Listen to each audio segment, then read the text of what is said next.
Hey YouTube, Fibgrimro, back again, deck profile, card fight Vanguard, Neo Nectars. I'm giving you guys, since set 14 came out, Neo Nectars finally got some rather generic support as the clan. I guess they're most known, they're a really cool clan. They're most known for their Arboros Dragon Riot Chain as well as their Musketeer archetype.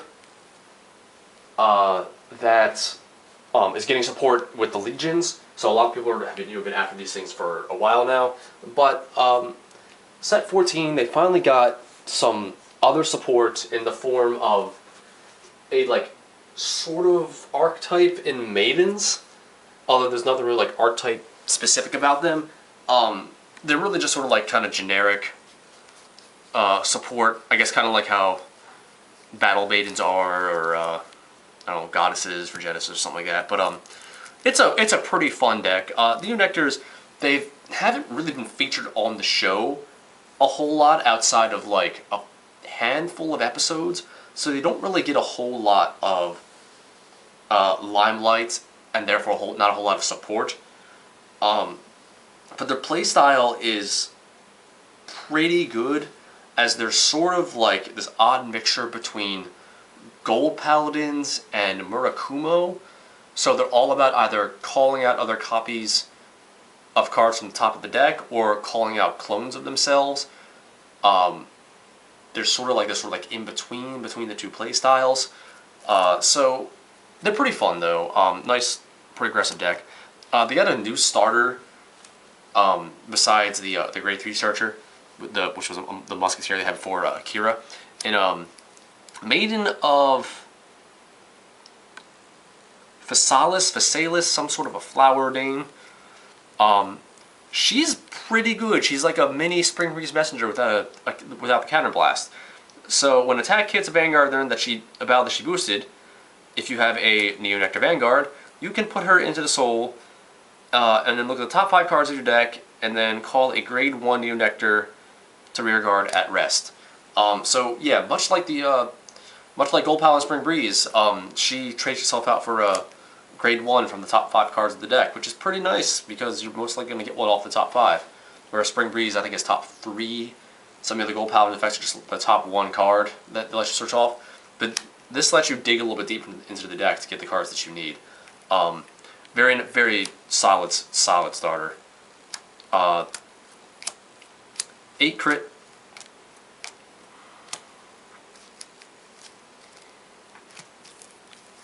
4 Green Musketeers, by the way. That's another deck I'm working on once Legion comes around, so I'm starting to get stuff now. I might do a deck profile on the pre-Legion Musketeers if I get the stuff in time. Hopefully I should be getting stuff off a friend of mine. 4 draws, also from set 14 to Maiden draw. But again, there's nothing really Maiden specific as far as counterblasting, so it really doesn't matter. And then 4 heals. Grade 1's your 4 Maiden perfect cards, just kind of there for thematic reasons. You can use whichever one you want to, this or the Musketeer one. As, again, there's nothing, it's all kind of generic stuff here. 8K Corolla Dragon, hits very, very nice numbers in the deck. Now we get into the new goodies, and that's our grade 1 Maiden of Cherry Stone. So she's a standard 7K, and she has an effect that you can put her on top of the deck, and then during the attack when an attack hits a Vanguard during the battle that she boosts, you can pay the cost to bring her on top of the deck, and then search your deck for 1 card named Maiden of Cherry's Bloom, which is a grade 2 sort of version of her, and call it to rearguard at rest and shuffle your deck. These two I'll get to a little bit in a second when I get to the grade 2, but they are sort of the core grade 1 and 2 for the Maiden. Lets you swap out, they let you manipulate your field to get grade 2 or grade 1 when you need it. That's sort of what Neo Nectar does very well. Is they're very good at manipulating the field, digging through the deck, getting the cards that you need to superior call.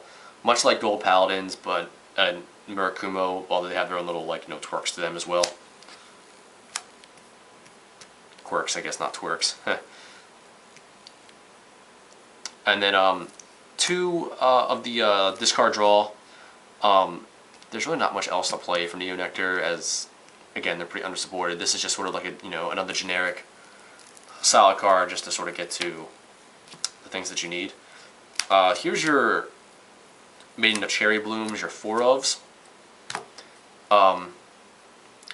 So at the cost of a Counterblast 1, Soul Blast 1, when an attack hits a Vanguard, you have a Neo Nectar Vanguard, you may pay the cost. You do search for deck for the 1 Maiden of Cherry Stone, call it to rear guard, and rest it. So with these two in conjunction, during the battle that she boosts, you can send her back to the deck to call out your grade 2 at rest, and then when your grade 2 hits, you can Counterblast 1, Soul Blast 1 to call out your grade 1 back. It's sort of a very, very nice trade-off, way to get card advantage, fill up your field for your boosters, that kind of thing. Very, very solid card. Also, 4 of your 10k vanillas, hits for numbers, nice on defense, overall solid. And then, oh look, a damage on flipper, and it's a musketeer too. This is going to probably become important a little bit later on. But again, another sort of solid generic card. I run him over the 11k attacker Heyo Pineapple, although Heyo Pineapple is hilarious because it's Heyo Pineapple, as well as the 2 Counterblast 2 draw cards that this deck gets, one even being a Maiden itself, because along with my Cherry Bloom Maidens, as well as my Break Ride and my reverse that I get, I do Counterblast. They're all Counterblast 1s, but they're all stuff that's like going to like go off, so I do use the effect very often. Whereas most other Neo Nectars don't really Counterblast as much, so they can afford to run the Counterblast 2 draw a card. So just run him just to unflip a few Counterblasts to get more shots with Cherry Bloom. My Break Ride can go off as needed, or my reverse can get their effects off. Speaking of Break Ride, here we go. Deep Forest Lord Master Wisteria. He is at your 10,000 power, limit break, all the usual stuff for Break Rides. Counterblast 1, when a Neo Nectar rises unit, you can pay the cost. If you do, choose the 2 of your Neo Nectar rear guards, search your deck for up to 1 card with the same name as the unit, call them to separate rear guard, and then the plus 10,000 power to your Vanguard. He works very well with your Maidens, as since they search for each other, and if you notice that everything in the deck is mostly like 3 or 4 of, so that way I can have other copies in my deck to search for. So it's very nice when I get to go, this search for this search for this, Break Ride turn. I'll most likely have both of them on my rear guard, and then I'll call out other copies of them. These guys, they're the sort of counterblasting core of the deck that let me sort of just get my field the way I want to. Maybe get a few extra. I can't really get very many like extra attacks in because they call it rest through their own abilities. But just setting up the field, hitting solid numbers, very good. Also of note, this guy works amazing with the Break Ride Sephiroth, as well as Sephiroth gives. He's sort of like a prequel to Serakiel's effect from the Angel Feathers, that it gives 3,000 power to any unit as long as you have another unit of the same name. Again, it's sort of like that weird like Murakumo style like cloning strategy. So that's where I get sort of like the Gold Paladin Murakumo stuff with this deck. And then 4 of our boss card, Maiden of Venus Trap reverse.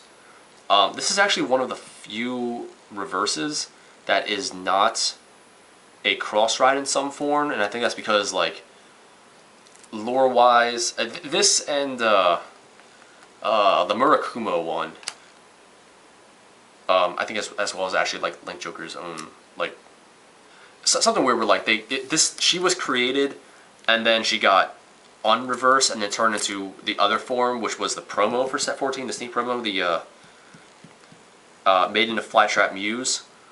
Unfortunately, neither is a cross ride for each other, and the reverse has an overall better or a more powerful effect, as they're essentially like the same card, except there's a lock and there's like a power boost between the two.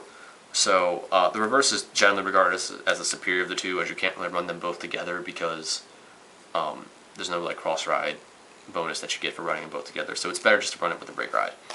Her skill though is at the cost of a Counterblast 1, you can choose one of your Neo Nectar rear guards, lock it. Look at the top 5 cards of your deck, search for one Neo Nectar among them, call it to rear guard, shuffle your deck, and gets plus 5,000 power. Again, sort of that gold paladin style, check the top 5, get whatever unit that you want to, and it gets a power bonus. You know, really cool, and then you can Counterblast 1, and she gets another 2,000 power. I guess to hit cross rides on her own if you have to. I think a few of the other units have that kind of ability as well. But very solid card. Overall, very solid deck. Unfortunately, it does get sort of outclassed by some of the other Neo Nectar support that's out there, especially the Musketeers, because the Musketeers are the ones that got chosen for the Legion support. But this is a very inexpensive deck to make, as you can find these things for really, really cheap. Break rides only a few bucks. The Maiden Perfect Guard dropped like a rock because the Musketeer one came out, and that one is, you know, a Musketeer, so they have to run that one. And most of the rest of the deck is just, you know, rares and commons. So for people that like Neo Nectar, can't find some of the older Musketeer and the Sephiroth, like all that set 8 stuff, this is a extremely solid options to use, and it definitely has a lot of good things going for it with all the superior calling that it does. So let me know what you guys think. Definitely like some help on this deck, as this is a new clan for me, a clan that I've been wanting to play, haven't really done so because not all this stuff is really all that hard to find now because it's getting a little bit older. But thematically, they're pretty darn cool. So let me know what you guys think. Thanks for watching, and peace out, YouTube.